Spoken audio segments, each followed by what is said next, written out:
Peygamberimiz Efendimiz'e hakareti savunarak kararmış kalplerini cesaretlendirmeye çalışanlara cevabı 1442 yıl önce Medine halkının verdiği şekliyle tekrarlayalım.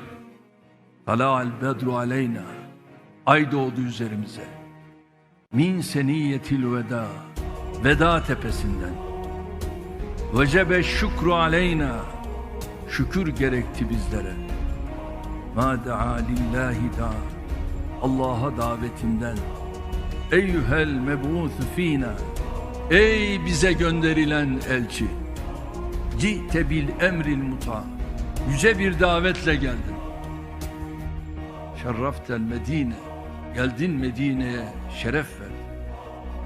Merhaben ya hayrada, merhaba ey sevgili.